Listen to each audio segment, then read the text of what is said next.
आज सकाळ आपण सबुठ बड़ खबर आसला। जदि आपण मान पाखरे राशन कार्ड अच्छी तेबे आपण मान ए खबरटी जानिबा निहाती जरूरी।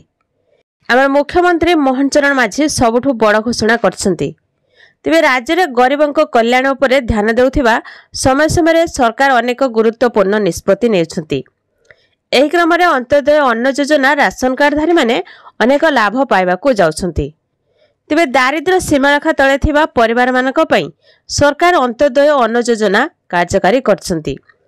ए योजना अधीन रे प्रति मासरे 35 किलोग्राम राशन जोगाई दिया जाउछि।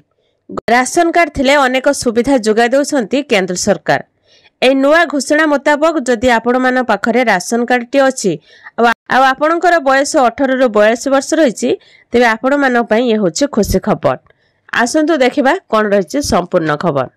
वीडियो को लास्ट पर्यंत देखंतु आपण माने निहत भाबरे बुझी परिबे। वीडियो को देखिया पूर्व प्रथम गोटे लाइक कर दियंतु।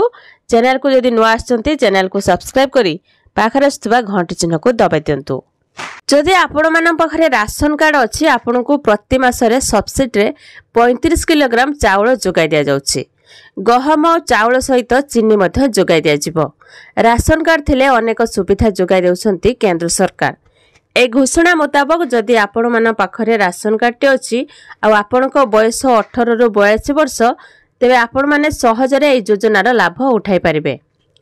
ए योजना रे सरकार प्रति मासरे 5000 टंका आपणक अकाउंट को पठाइबे। ए योजना रे प्रीमियम राशि प्रदान करी हिताधिकारी 1000 टंका रु 5000 टंका पर्यंत पाई परिबे। खाली सेतिक नुहे ए योजनार शामिल हेबा खिणी एक प्रारंभिक राशि मध्य हिताधिकारी को प्रदान करा जाउछि। अटल पेंशन योजना रे जोड़ी हेबा लागि 18 रु 40 वर्षर बयस निर्धारित करा जाउछि। ए स्कीम अधीन रे पेंशन पाइबा लागि अति कम रे 20 वर्ष जाए टंका रखिबा को पड़िबो। एहा परे 60 वर्ष हेबा मात्र के आपन को पेंशन मिलिबा आरंभ हेबो। ए स्कीम सह जोड़ी हेबा लागि आपन को पाखरे बैंक अथवा पोस्ट ऑफिस रो अकाउंट थिबा जरूरी।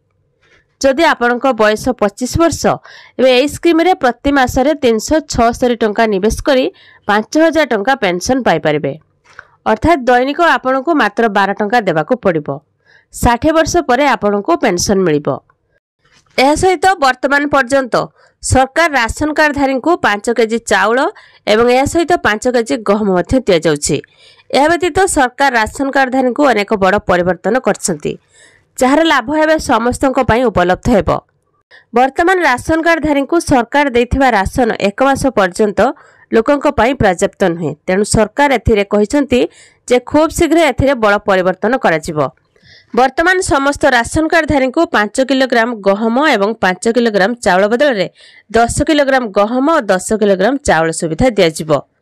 जदि आपण मध्य एक राशन कार्ड धारक अटंती एवं राशन कार्ड माध्यम रे प्रदान करा जाउथिबा राशन लाभ प्राप्त करंती तेबे आपण वर्तमान ठारू अधिक राशन लाभ पाइबे। एहा व्यतीत समस्त राशन कार्डधारी को सरकार किछि आर्थिक सहायता मध्य प्रदान करिवे। वर्तमान सरकार राशन कार्डधारी को 2000 रु 5000 टंका पर्यंत आर्थिक सुविधा प्रदान करबा को जाउछंती। ए आर्थिक लाभ सहित देशर कोटी कोटी परिवार बहुत सहायता पाइबा आरंभ करिवे। एहा सहित आयुष्मान कार्ड माध्यम रे सरकार समस्त अर्थनैतिक पछुआ एवं गरीब लोकन को आयुष्मान कार्ड तैयारी करबा को सुयोग देउछंती। जदि आपण जने बीपीएल राशन कार्ड धारक तेबे आपणकर आयुष्मान कार्ड तुरंत प्रस्तुत हेबो एवं तापरे आपण को आपणक ठारू 5 लाख टंका पर्यंत मागणा चिकित्सा दिया जिवो।